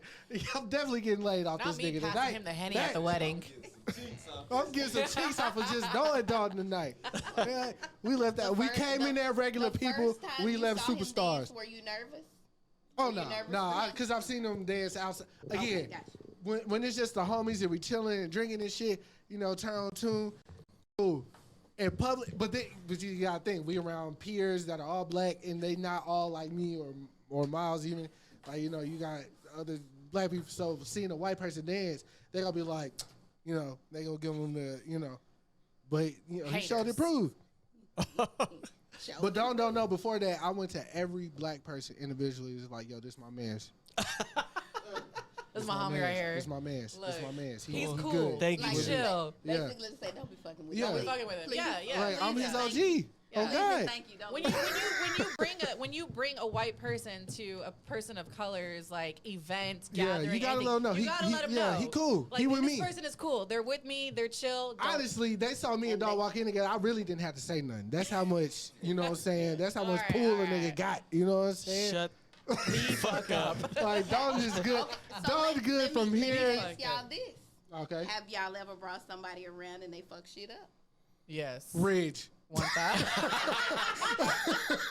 Ridge. 1 billion %. Bro, we were at, matter of fact, these Wait a were minute, what is Ridge Ridge? is Ridge. Bengali and his mom is German. German, Bengali, and German. Okay, so what do you do to fuck up? Okay, so we were at Dalton people's. This was Dalton's high school friends. His somebody he went to high school with. He was a DJ, and so Is this person black, white? yeah, it was a black. It was, but I think it was a mixed party. It was like black, the Hispanic people, DJ is white black, people. yeah. The DJ was black. Michael, yeah. So he was like, shit, we finna just throw on some beats. I got a mic. Y'all come up here and freestyle. Ridge don't got no rhythm. He can't dance. He don't even talk But he on got on rhythm. the mic? He On got the on the mic, bro. And he was like, He was tossed The up. one, I don't know the cadence in which he said it, but the one line this nigga, remember he Bengali now. The one line this nigga said, he was like, y'all think we did 9/11, but that was Bush. And then we were like, Ridge, get the fuck out the mic, bro. What the fuck are you doing? I was like, Yeah, it was why did you? Why, bro? Ridge was so drunk that night, somebody had to drive his car home. I had to knock on his mom's door. He got face that planted. mic. He got that mic and he was like, and George Bush Yeah, don't care. right, exactly, Black people. exactly. But look, And he had no rhythm, though. I had to knock on his mom's door, like, and drop him off like he was dead. Like, We're I'm sorry, returning like, him to you. yeah, have like, fun. Yeah. that Return to sender. Bro, the nigga was on the ground slumped. His girlfriend was calling me. The girl he was dating at the time, she was calling me like, Chris, where's Ridge? I was like, that nigga ain't coming to the phone right now. She was like, my mom just had a heart attack. I'm like, Wait, yo, was it crazy? not that. It was another crazy. Oh, damn. Somebody really had a heart attack. Yeah, the same The night, girl yeah. he was, Oh, yeah, Her mom. Her Her mom. mother, yeah. yeah, Literally happened that same night. literally. Oh, wow. She's still alive? To my knowledge, she is. She survived that Yeah. instant. Yeah, I don't know about how shit going now. Yeah, that was a wild day. But back to the book. Yeah. I said what I said. I said what I said. I Back did to say what I More your said. question. Oh, Lord. She got him. Oh, okay. I got one. If while you looking at it, Go ahead. because mine gonna be quick, probably. Yours is dumb, isn't it? No, well, depending What on how is I a book? How many pages? So originally, I when Dalton told us, because we have a group chat about the podcast, yeah. so when he told us we were having you on, he said the book was rated 5 stars. But I don't know why in my head I was like, oh, she got a #1 bestseller, right? Well, see what they. Dumbass question. That's exactly what I want to get to. How we So do? it's What's the book on charts like? Amazon. It's on Amazon, and so what they do is like we have a certain day and a certain time frame, and we're in a certain category. And so on our day in our time frame, we did reach #1. It was like in like the financial something category, Right. And we reached #1. Now we didn't stay at #1 all day. You know, you kind of move around, but during that particular time, you're #1 on Amazon. So that our original question that we posed the last episode we were all together is how do they gauge why is every book Every single book is it seems to be a #1 bestseller, right? But you just added a lot of context because they break it down By in category, by day. Okay. It's like category, it's day, it's, you know, a time frame, and thinking about like what books came out on that particular day. So it's a lot of different So- factors. That makes sense. Okay. realistically me and Dalton could drop a book tomorrow in If a music, bunch of people bought it, yeah. and then if nobody else drop a book in music that day dealing It's with the music, most, we're yeah. gonna be #1 basically. Yeah. Okay. right. Yeah. That makes sense. Nice. That was my question. Thank you Nice. for answering. Yeah. I checked with, so like they can look on the back end and see like how many copies you sold or whatever. And I think like a couple of weeks ago, the book came out like May 25th. And so a couple of weeks ago, it was at like 1,200 copies sold. Congratulations. Hopefully this episode make people go buy Yeah. some more. You know what I'm saying? Absolutely. For sure. Absolutely. Huh? You said what? 1,200 and however. Oh, you saying we only got one listening? That's funny. Well, shit. Buy the book, nigga. I'm buying it. I said what? hey, It's I on bought it. Amazon. The book is called "I Said What I Said." It's Said right what I there. said, and I bought Okay. it. Look. It's good. It's good. An anthology of Black women in nonprofit. Yes. I was trying to tell them on the way up. that it was a group of women that wrote the book, but I couldn't figure out the words you kept using. I was saying all type of Oh, shit. Anthology, yeah. No, it was What? the group. You called it The Black Women in Nonprofit Leadership It would Cohort? start with a C. Cohort. Cohort. Yes. Yeah, I was trying to. I Cohort. said Cohort. conglomerate. I said cheesecake. I said all type of shit. Everything but the right word. Everything but the right word. That's what I'm good for. Everything but the right word. God damn. Yeah. God damn. So has this writing this chapter in this book, has this opened your mind, your artistry up to wanting to write more books? Yeah, in the do future? you want to write more? What are we expecting from you in the future? I think I do want to write What's the more. next drop? It'll probably be an article. And I just think about like my lack of awareness about accessibility issues. Mm-hmm. And so like with our programming, we're trying to be more conscious of being accessible. And so like having my little temporary injury made me so aware of different accessibility challenges. So like going to the conference and like trying to feed, like I'm right-handed and I fractured my right wrist. So like even just like trying to feed yourself or trying to open up doors, imagine being at a buffet line. You gotta carry the plate, then you gotta scoop all the stuff. Yeah. But it's like opening a water bottle. So thinking about, accessibility on a lot of different fronts and being more mindful of it, being more conscious of it. So I'm thinking about like something in that regard. Nice. I'm not mad at it. I'm mad at it. I'm something of a author myself. Chris. Christopher, stay in your lane. I am. Stay in that music lane that you kind of. I'm an author, wouldn't you say? I published works before. I wrote it, right? Like write songs or what? Yeah, I dabble, Got some bars. Dalton dabbles. Let's hear some bars. Oh, no. Y'all ain't finna catch me on the... Got a cipher? We gonna do a cipher? A no-beat cipher? Does that make me a publisher with my art? No. Wait, what are we talking about? You talking about the... that, No, it doesn't. Possibly. No. A model, at least. No. That doesn't make her an author, is what she's saying. No. It doesn't. Because I said published. Got it. Yeah. No. What other questions you got over there? I have quite Go. so many. I'm interested. But actually, more of like notes regarding the book. Okay. So you said you have actually met majority of these women, correct? Oh, yes. Okay. Yeah. So one that I really, really enjoyed is Brenda J. Gomez. Okay, yes. Loved her. Yes. Loved her story. One thing that I actually really, really did enjoy is that she does what I do. So she has like daily affirmations just because I am the first person to talk down on myself. I'm always like tearing myself down and picking at myself.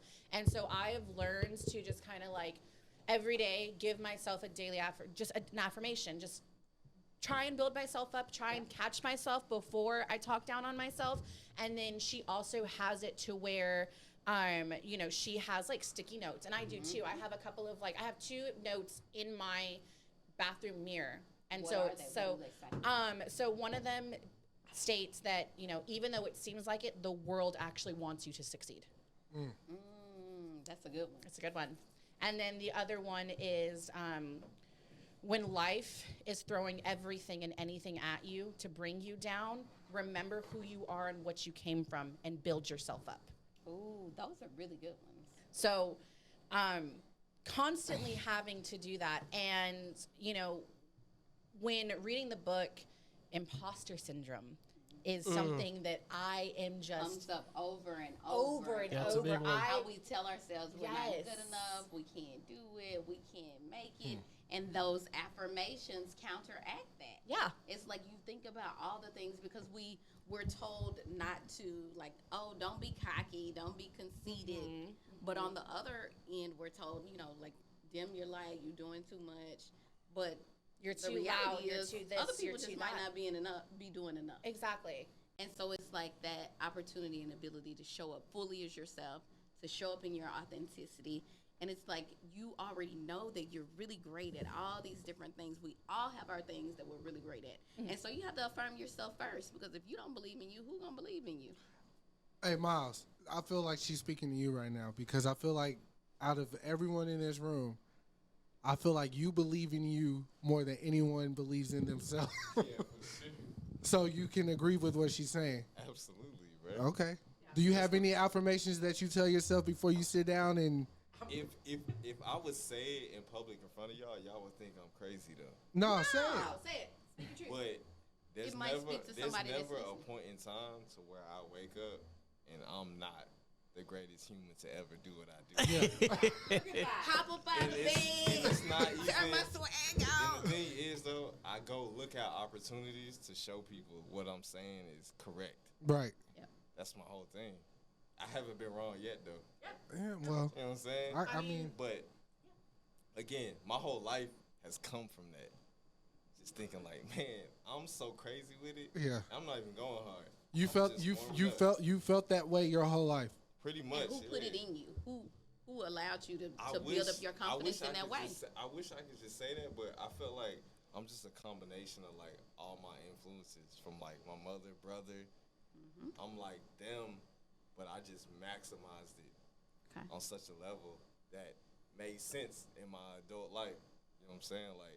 Like I And in said, the field that you're anytime- trying to. Yeah, like achieve anytime in like I wake up, it's like there's no way somebody who got the same blood as me I feel like is doing this. Yeah. Not like this. Yeah. They might try. It sound good. Yeah. But they can't do it the way you gonna do it. Yeah. They ain't Yeah. Like I miles. said, they got to combine probably 8 or 9 niggas. You need 99 more niggas. When you get to that point till it's 102 niggas, Yeah. I might start to sweat. Yeah. You know what I mean? Any other time, not really, bro.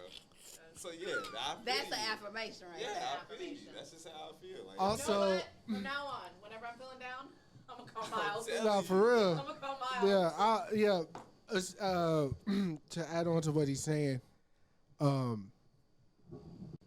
what Miles is really good at though is like letting you know something's not good, like not what's the word I'm looking for? Not being comfortable with like mediocrity. Like I can hear something as far as a Drake record or whatever, and I'm like, yo, actually, this is. We had a conversation like 3 a.m.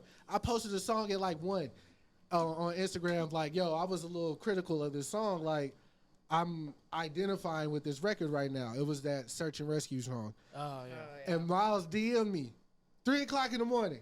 He just know what's up, how's life. Hey, this song sucks, bro. You weren't critical. You were right. Yeah, I mean, yeah, but like he's good at that. Like, don't just because Yeah. somebody's waking up and has this capability to make music and put it out and whatever, are they doing what is right, like Yeah. right with that power or whatever, Yeah. right? Yeah. Miles is really good at that. He is. I knew him Yeah. all of 2 hours and asked him to make me a playlist. And that is actually my number 1 playlist I listen to every single day. Every single day. What's your favorite song on the playlist? Oh, fuck. There's like You knew it was coming. 4. No, there's like, no. There's no way there could just be one I know you throw some individual jams she never song. heard of before. No, literally. It's all shit I worked on. And Okay, yeah, yeah. and you could tell too. You could tell that Miles touched every single song, and it's just because like, whenever you were in Katie's car and you were playing music, and I looked at Katie and I was like, "Is this his music? Is this stuff that he?" And she's like, "Yeah," and I'm like, "That's Yeah, that was fucking beat in- SM1275. Like Y'all gonna have to share this playlist with the listeners.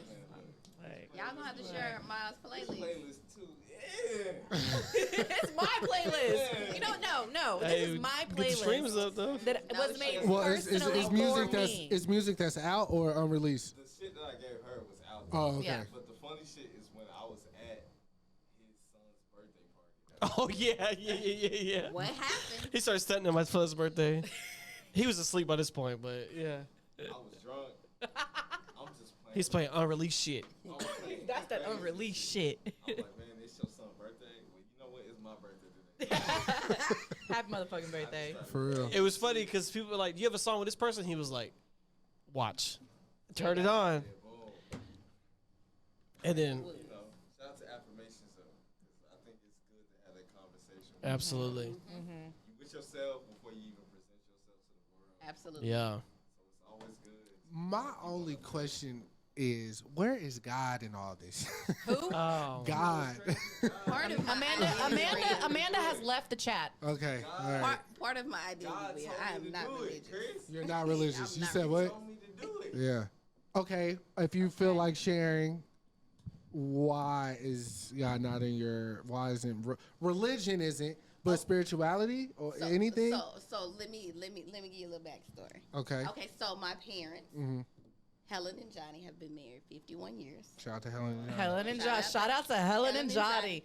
51 years. 51 It's years. a long time. Helen is a devout Southern Primitive Baptist church lady, complete with the hat. Yeah. Okay. My daddy is a Vietnam veteran, and he's agnostic, atheist. Okay. So I'm Baptist, I say. She's Because got the it's mix like, of both. I ain't gonna start no shit if we playing in a family. You know, if there's praying going on in a Right. family, Right. we not gonna go down that Right. rabbit hole. We're not That's how gonna I go know. down the That's how rabbit I hole. know where I'm going, because I'll be like, the fuck are y'all doing? Oh. Like, we're not gonna go down that rabbit Yeah. hole. But yeah, I'm not religious. Okay. And it's just by choice, or did something happen? Okay. Yeah, no. I grew up Catholic. Up until I was 13, went to Catholic school, church Monday night, Wednesday night, Saturday night, Sunday morning. And got pregnant and had to go in front of my family's church in front of 8 old ass men and confess my sins and be shunned Oh. from the church. So I was like, cool, fuck you. And the You click you didn't claim. have a Reverend N.L. Robinson in your life. Fuck you and the click you claim. Trauma. The trauma. My I'm not gonna lie. Young age, again, full circle. 2nd grade, brother passed. I was like, yo, my mom made me go to church every Sunday. Supposed to pray, supposed to do all this. And you took my brother, man, and I'm like, I don't know what's going on with that. So for a while, I was like, I don't know, bro. Like, I know I'm supposed to, but like, why? I had to find that relationship for myself, and not because of what my parents or my aunt at the time was trying to get me to do, right? So there was one day, I don't know where the fuck we was coming from, but I was with Chaz, and it started raining, right? But I live right on the edge of Arlington where Arlington and Grand Prairie meets. So it was raining in Grand Prairie, but we in Arlington, and it's dry, literally. So he looked at that, and he was like, you can't tell me God ain't real, bro. And I was like, No. well, I was just... That's some Chad shit, though. I was like, word, but why you say that? And he was like, bro, we nothing but, we from light to light. You know what I'm saying? However long the lights are apart. That's where we were at. From Arlington to Grand Prairie. Like, bro, we right here. It's raining right there. Who, what, where, when, why can do that shit? Science. All right, bro. Science. Everybody has their different. My whole thing about science, and this is what I truly believe. This is how I choose to look at science. All science is some nerds that decided. I like that word. But listen, science are some nerds that wanted to study God's creations and break that shit down. They gave it the numbers, how protons, electrons, neutrons, the mass, this and that. But all this shit is already, they didn't make anything new. All this shit was already here. They're just breaking down what God had already gave us. Like, this is why this works like this. We didn't have that answer. God didn't give us why a cow moves and a dolphin swims. You know what I'm saying? He didn't do that. I don't know. I'm just. Yeah, I'm not trying to. One of my main. I ain't here to things- convert atheists Yeah, into no. believers. Okay. But like one of the main things that gets me to is like, oh, I prayed for this and God answered my prayers. No, the Yeah. fuck he didn't. Shit, over time. No, the fuck. No, I mean, because but you know again, what? No. But you're right. 'Cause, You're like, right. I'm sure you that- can 'cause you're pray. right. You can pray and Right. pray and pray and pray, or you can get up and go do something about it. That's a fact. Get up and go get it. That's a Because I fact. can tell you right here, right now, when I was younger, I prayed for a lot of things, and that shit didn't happen. But then I got up and I started making it happen Okay. But it happened eventually, right? because of me. But it happened. No, because that motherfucker didn't do a damn thing But it happened. because of me. All I want you to say is it happened or it didn't happen. It did happen Okay, because okay. of me. Okay. Because Look, of me. this is gonna. See, these are the conversations Yeah. when you talk about religion. This is what happens. This is what happens. That's why you don't talk about. There's 3 And things. at the end of the day, there's no right or wrong Politics. answer. No right or wrong answer. What's the third one? There's 3 things that people always argue about. I know religion and politics. Abortion, and politics. Oh, Those are 3 bullshit. things. What about race? 4 things. Okay, fine. 4 things. But what I Everyone mean talks is, about like, race. if you say, like, I'm a Republican, someone, what the fuck? yeah. You know, those 3 things are the ones that, like, get people up. Look, and, like, I went to Home Depot the other day. Fingernails hot dogs. painted, all shit. I ain't getting no hot dog. But hot dog. They got hot dogs at Home Depot? I didn't know Home Depot had hot dogs either. They got a food court at Home Depot? Sometimes outside. I'm going to check that shit out. But look, Because Costco got one. That I'm shit at- fire. I'm No, at- the hot dogs. I'm at Home Depot. I'm returning some shit. The fuck do you return at Home Depot? You know how to do things? Oh, sweet. Come on, man. My dad from Jackson, Mississippi. If I didn't know how to do things, he would have left me at the hospital, man. He would have took me back to the hospital I was born at. Hey, he can't be mine. He You said know what I I'm was saying? born and I had a wrench, You know what I'm saying? a screwdriver. That one might be mine. Yeah, this one ain't it. But I was returning some shit, and there was a white guy. It looked like he was trying to jump me, like jump the line or whatever. Wait, what? Whoa. I would have put that old nigga in a finger for a hand, like, oh God. Nigga like he was 89 years old. I would have did him dirty. Just kick him in his kneecap. Yeah, bro. Oh God. fell But down. he was like, oh, I guess this is where the line starts. And I saw he had a red hat on, but I ain't think nothing of it. I just saw the red hat. So I started looking back because we in line for a minute, and so I'm like, I'm looking. He returned the weed eater, but I see he used the weed eater. So I'm like, you returning the weed eater? Yeah, he did his job. He's going to return it now. Right. He was like, no. He was like, I had it for 8 months, but it just stopped. 8 months? Some shit, and he's like, it just stopped working on me. I was like, oh, in my mind, I'm like, they probably not gonna, but whatever. Unless you bought the extended warranty Right, shit. but then I look at his hat. He had that hat on. The MAGA hat? The MAGA. And I was like, wow, I've never seen one worn in person. And it's 2023. I'm like, this nigga holding on to hope. Like, for real. People still think that's their president. Nah, for real. But It was stolen. just- It was stolen, Chris. But this is the thing. This is what I'm saying, like, about that conversation or that instance. He had that hat on.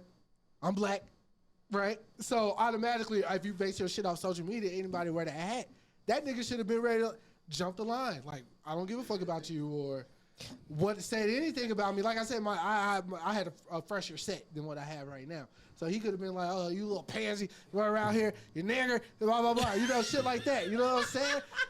But we sitting there talking about weed eaters. You know what I'm saying? So I'm like, okay, that was like one of those moments where I was like, everything that happens on social media is not what's happening outside. Like, for real, for real. You know what I'm saying? For real, But for the real. hat lets you know where he stands. Oh, yeah. I Yeah. wouldn't have said how you feel about Biden or some shit. You know what I'm saying? Or if Kamala silk press her shit or whatever, I wouldn't have brought up no conversation like that to him. Because I know that's not something we can, you know what I'm saying, rap about. But it wasn't like when and this is a really, really bad example. I know somebody's going to be upset that I said this. But when Trump did get elected and Kanye went to go meet with him, I remember social media was pissed.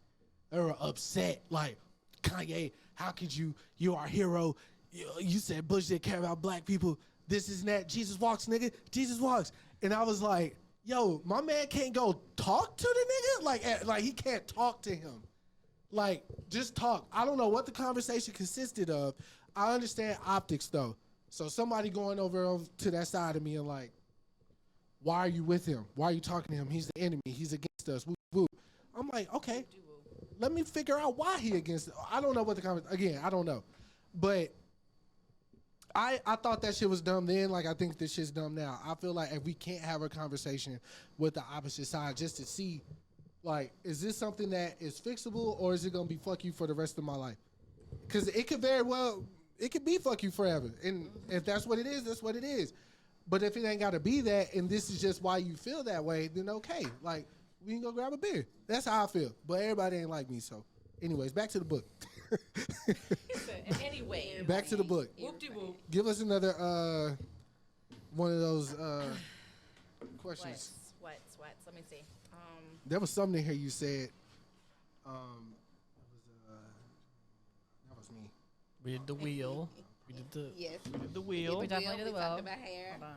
Talked about religion. Book charts. Talked about affirmation. Oh, okay. Oh God, I really hope I say her name correctly. And if you know how to pronounce it, correct me. Yeah. I think it's Ashley McIver. Is it McIver? Uh-huh. Okay. Yep. So in hers, she was talking about surface pressure. You know that song from Encanto? I swear to God, I still watch it and I cry. My son made me watch it like That was a 5 good times movie. a day, Encanto was a every good single movie. day for like 3 Fuck months. that grandma though. Yeah, she Fuck was the wild. grandma. She was wild. And you know what's so crazy is that mirrored Mexican women and like older women and then their young females like to a T. Yeah. Because to a T. Felt that shit. Oh, I felt that shit heavy and Maz, did you hard. see Encanto? Encanto? We don't talk about Bruno? Is that the Disney joint? Yeah. Yeah. We don't talk Bro, about Bruno. you will fuck with that shit, Yeah. bro. You should watch it. Yeah, it's really, really good. I might have seen it though. Lin-Manuel Miranda did the soundtrack. Yeah. Yeah. That's My it's, nigga Hamilton. Yeah. yeah. He said, "Shout out to Exactly. Amazon." Exactly. Yeah, no, but I might have though. if you haven't, It's a banger. Coco's a banger too. Casco though. is definitely a banger. Coco's a banger. 1,000. Uh, Okay, hey, well, yo, everyone it's one of them has ones. homework. Go watch Encanto. That's one of them. And Encanto's ones. a banger. Coco's a banger. I Yes, see Coco. especially but because to better understand like a female who is Hispanic, like how they are raised and what they are raised around, and like the trauma and just the shit that we are going through, it describes it perfectly to a T, 1,000%. But no, one of the things in there was, how do you prevent yourself from succumbing to the weight of expectations as a woman or even as a woman of color? So like with your day to day, I mean, how do you, in your line of work, especially like, like going back to people thinking, oh, you're just the help. Like, how do you And not it let shows up in 2 different ways. So it's like the one side of people thinking of you as the help, but also there's a stereotype of the strong Black women. And so both of those, it's like you're not centering a person's humanity and you're making assumptions and stereotypes about the person. And so it's implementing those boundaries. It is, fully showing up and being authentic. And just taking it one day at a time. Taking it one day at a time. give yourself grace? From situation to situation. Giving yourself grace. Absolutely. I am learning. I am trying very hard. I'm not good at it. Yeah. I'm not good at it. You have to give yourself grace because the world will not. Yeah, I'm not good at it. Why do you? But why do you think you're not like? What happened to where you were like you don't deserve that grace? Or I mean, I know what you've told me, but I'm speaking more so as an adult. Like, I think that because so many bad things have happened to me, and I stayed a very pure, honest, good person. And then I finally had my breaking point. So it was like, why? Why am I such a good person? Why am I so honest? Why am I so loving and forgiving when I'm shit on constantly? So let me flip the script. Let me be the villain, and let me do all this terrible shit. Right. And I started to do these terrible things that I am very ashamed of now. Yeah. And that it's just like, you know what? That's what I hated. I became a person that I hated. That I became the person that people were doing to me. And so now I feel like that was my karma. And that's what I'm currently living through right now, is that karma. Bad things that are now continuing to happen to me is because of the way that I decided to go about my life. And I feel that I can't give myself grace because I chose to do these bad things. And I justified it because, well, I was a good person and all of this bad stuff was happening to me. So now let me be this bad person and just fuck it, deal with it. At least I'm a bad person, but I'm getting some sort of happiness, whether if it wasn't really true happiness. And so I just feel like there's no need for grace with me because I brought it upon myself, the things that I did, and now it's just coming back to me. the reason why Don't look at me like that. Don't make me cry. Don't look at me like that. the reason why I asked though is Everybody because has you a have full circle moment. Yeah. you've accomplished a lot in your adult life. So the things that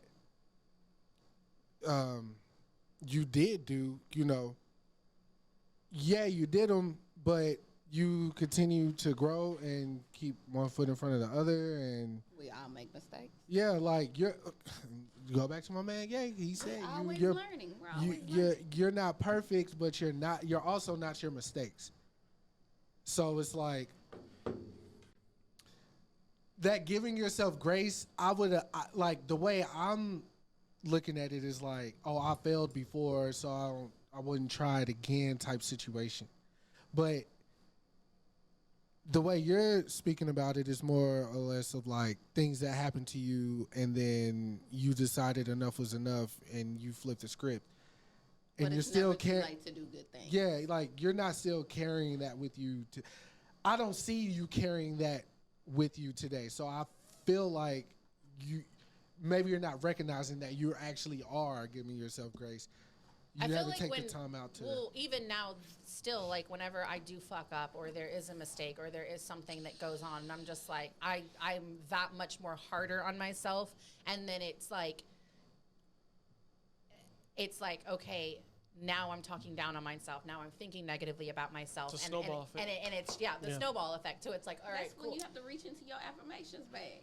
Oh, and it's hard. That For is real. hard. It is hard. It is hard. Yeah. It's hard. Now you. There ain't nothing easy about living. No, I have those moments. I think it was like 3 or 4 days ago. I just woke up and I was like, yes, it's not gonna be a day. It's gonna be one of those days, because it's like you just know, like when you wake up, you know it's just one of those Man. days. Yeah. Do you as a man, do you have that? Like Yeah. You wake up, it's like it's gonna be one of those days. Yeah, there's definitely days I'm like, I don't know. I'll be bro. like, I You don't. must be Mr. Silver Lining. I over have here. to be wired. I've definitely woke up and been like, yep, You- yep. Yeah, and you know what's crazy is that when it comes to the people that I love, my friends, and the people in my life that I care about, I am the silver lining, the glass half full. I am their positive person. And you offer them grace. And I offer them grace, and I give them the best advice possible. But then I look at me and I'm like, bitch, you ain't shit. When you give others grace, you have to make room to give yourself grace too. Yeah. Learning. We are learning. I'm trying. Yeah, no, I gotta be, because I don't have. I guess I don't know. In my life right now, I have to be positive. Like I don't have any other choice. Rather, I have to keep things, and not saying like shit will go like off the rails at my parents' house or anything like that, but I gotta be the comedic relief. Let me make sure cooler heads prevail at all times. Work, friendship, family. Like I maneuver through those three things and try to be the one who, again, like coming on a podcast, I present myself like this so we can get to certain type of questions, because certain things I really do know, but something, I play the part to make sure we get. Comedic relief is a coping mechanism For them or me? In general, Look, again, I laugh at my trauma. second grade, Always. after that, I was like, bro, the sky's the fucking limit. I've never felt lower. So, like, everything's been high. Of course, I've had, like, some, but it's not ever anything. I've had, like, okay, I had one other time where I was like, yo, I'm low, like, super low. And my homie Ryan, shout out to Ryan and Dalton, but Ryan really, because he got me going to the gym. He made me put some of my focus into something else instead of the things that I were doing. But like since then, I ain't had, and I've, my best friend, one of my best friend's mother passed. I broke up with a woman I thought I was going to marry, and then like, I wasn't working for a while. Then the pandemic hit. I really wasn't working because I was like, I don't know what the fuck finna happen. Hey, but you wasn't alone. It was a lot Right. of people that was like, Right. You don't know what the fuck finna happen. Right. Yeah. But I don't. Hell no, I ain't got no time. I was talking to KG today. I don't have time to feel anything but good. Like I don't have the patience for it. If I'm dealing with a customer or a coworker or whoever, if I can't make their day better, their day wasn't just supposed to be made better. You know what I'm saying? I tried though. You know what I'm saying? Part of that, to go back to the Bible, is me, I guess, trying to make up for all the bad shit I did, but I don't know. I don't know how all that shit worked. So I wake up on, I'm going to make today the best way I can make today, regardless of what I got to do or whoever I got to do. Stop. Stop it. Stop it, Because right you were now. getting real deep and you had to ruin it. You Yeah. had to ruin Always. it. Comedic Your relief. comedic relief. Always, Look at you. always. I thought I was the nasty one. I didn't say nothing nasty. Well, Yeah, that's, well. I don't think that's going to change. It might. It's not that kind of podcast tonight, guys. No. No, we've been very professional. I'm very proud of us. We've been Yeah, very I mean, professional. look at the professional. time. Yeah, We just yeah. did a Very full professional. thing. Yeah. Yeah. Good. This was fun. Okay, so outside of the fun shit though, I mean not the fun shit, but the grown up shit. What are you into? Like, what do you do? Travel is my jam. Where are some So places you've been? in April, my sister and I went to Thailand. Oh, nice. All right. So we try to do like at least one international trip every year, and then like smaller trips within the United States. So like the first time I ever got to travel abroad, it was like I was doing study abroad in undergrad. So first place I went to was Spain, and it was like before I went, I was like, because nobody in my family had really like traveled abroad, and I'm Right. like, I'm like 19, first passport, going to be spending the summer in a foreign country. And I was like, should I do this? This is going to be weird. My sister was like, just do it. I was like, how am I pay for it, though? She was like, you already got student loans anyway. Keep racking it up. She said, Yeah. Right. Keep it pushing. might as well get that experience. And so after that opportunity to travel, like, travel has always been like the thing that Absolutely. is like everybody has things that they like purchasing in their budget, and travel is mine. My Yeah. budget is I'm drip. one of those where it's like, Forever. just do it. The money comes and goes. That Oh, yeah. memory is what really matters. Yeah, it is. That memory is what matters. Yeah. You can make more money, but you, You can can't make more money. time. You Yep. can always make more money You for can sure. always make more money. Yeah, time When is time is irreplaceable. up, it's up. I'm sorry. I know this episode's about you, and I'm so appreciative of you coming. I know it's late. I don't know what you got to do or answer to, but it's my first time seeing this guy in Oh my life. gosh. And I have one question, You want to end on this? if you want. Hold on. Come here. Hold on. Come here. Can we get an introduction? I think it'd be a funny ending. Okay, this is my fiance, Yes, Ray. Papi Chulo. Papi Chulo. Papi So for the Chulo. longest time, so I'm a very open public person. No. But when it came to this guy, I was not. Yeah, I think it took yeah. like 8 months before I showed his face. And then it took like 9 months before I said his name. I think he a nerd too. He was reading a So- book in one of them posts. I think one day she was Stop reading. calling We everybody read together. nerds, We man. read Nerds, together. bro. It's okay to be a nerd. I'm a nerd. Everybody a nerd. Okay. My one question I have for you, okay, because I know you're into bikes and shit, right? Correct. How did you feel about Sons of Anarchy? Sons of Anarchy. Oh my God. I gotta know. I mean, it's entertainment. You But don't it's feel not- like but it's not real. okay. All right. I mean, that's not the way the MC culture is whatsoever. Like, No? the real MC culture. You're talking about like clubs and stuff. Right. That's not how that happens. Oh fuck. So you mean Jack? Everyone's not running around shooting at. Oh yeah. That part I know. But as far as like that show for what it is, did you enjoy it or was it? I mean, for Because you're- entertainment, for the entertainment, yeah, it was decent. I watched it probably 3 or 4 years after it ended, Yeah. and so I just kind of binge watched it, and Yeah. yeah, it was entertaining. That's my shit, bro. But If I ever did motors, it would be because of that show. I feel like I got a little Jax Taylor in me. Bro. Oh I ain't gonna lie. God. I feel like that's all I wanted to know for real. Come out to an event. How did y'all meet? at a How do you motorcycle. bet? See, oh look, bro, Jack, this is Sons of Anarchy right here. Yeah. Sounds real to me. Yeah. Sound like a real nigga to me. One of my best friends from high school, she messaged me one day and she was like, "Hey, do you want to go to this event with me?" Or no. She, no, actually, she messaged me and asked if I wanted to go to this event. And I was like, yeah, sure, like, that's fine. And she was like, yeah, there's a couple of white guys. I know you like white guys. There's one that's like, There you and go. So she How did said- this not come up until now? Oh, that she likes white guys. Oh, I love. I Yes. love white. I A love specific white boys. type of white guy, Oh, very too. specific type of white guy too. Yeah. But so she was like, there's gonna be a couple white guys there. Like, I'll introduce you to them. And she sent me a video And I literally paused the video, screenshotted it, zoomed in, sent it to her, and I was like, who is that? It was Papi Chulo. And she sent me his Instagram. She sent me 2 people's Instagrams. Oh, two. And 50-50 chance. And I looked at there was no 50-50. It was 100%. Yeah. I literally DM'd him. Or no, I followed him and he followed me, and we were playing like the liking game. Oh, okay. Liking all the pictures. And I'm like, when is he gonna slide into my DMs? So I was like, you know what? Fuck it. I'm gonna do it. You took the, okay. And I was like, I'm just gonna slide up on in here. What kind of bike you ride? And we talked for like I want to ride your bike with you. a month. Like we hadn't even met yet, but we were just talking, exchanging messages Conversating. via Instagram.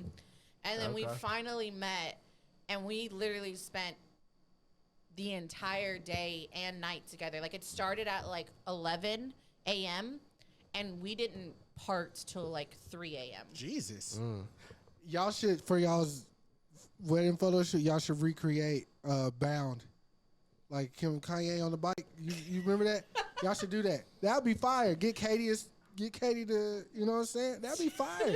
That'd be fire. You'll see once we have the wedding. We got a lot of shit like that's gonna incorporate the motorcycles and like, you know, because he is so involved in it, and I don't look at it as a hobby. Right. It's not his hobby, it's his passion. Right. Yeah. And you know, I've told y'all this, but I was talking to him and I was like, well, what do you want to do with it? Where do you want to go? And he was like, I want to open up a shop. I want to own my own shop one day. I was like, all right, you can do it. Let's do it. Figure out how to get it done. When's the shop opening? What is it? September? Is the actual official opening? Yay.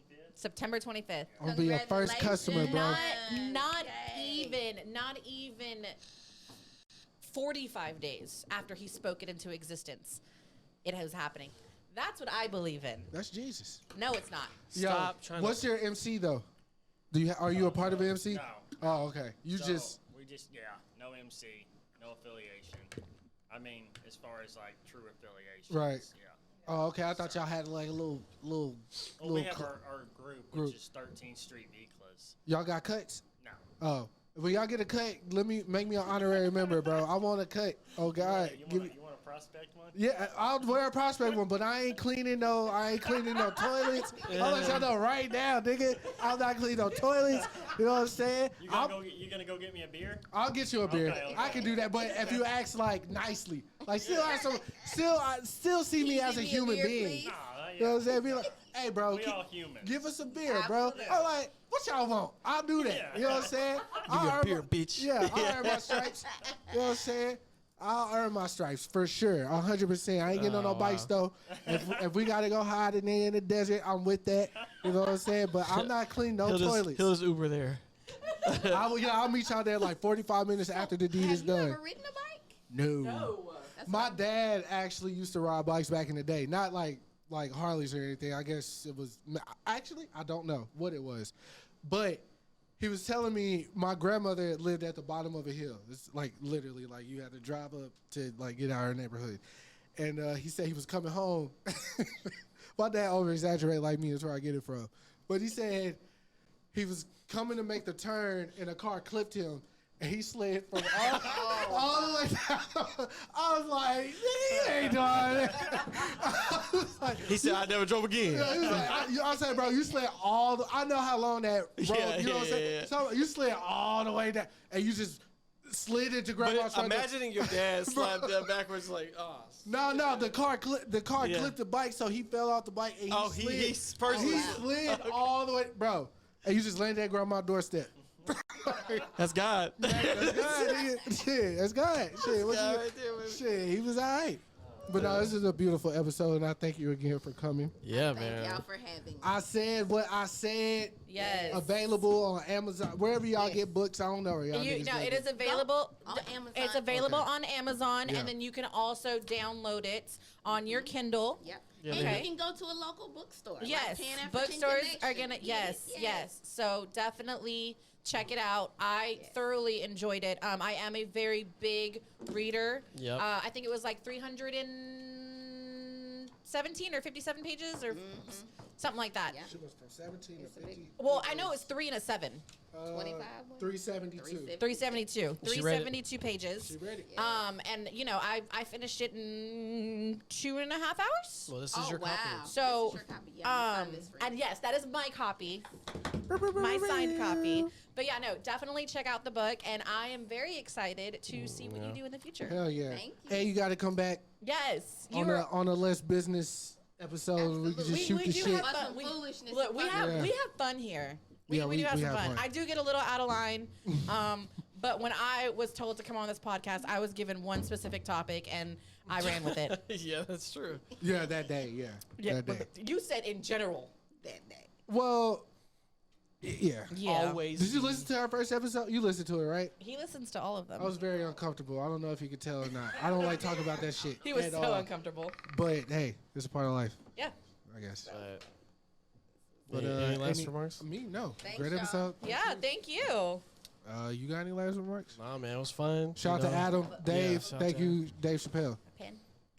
I don't. I don't know if I even have There's some up. There's some up. Yeah, up there's top. definitely some up front. There's some up top. Alrighty. Definitely some up front. Y'all. This was fun, y'all. Shout out to Serial Head. There we go. Yeah. Peace out.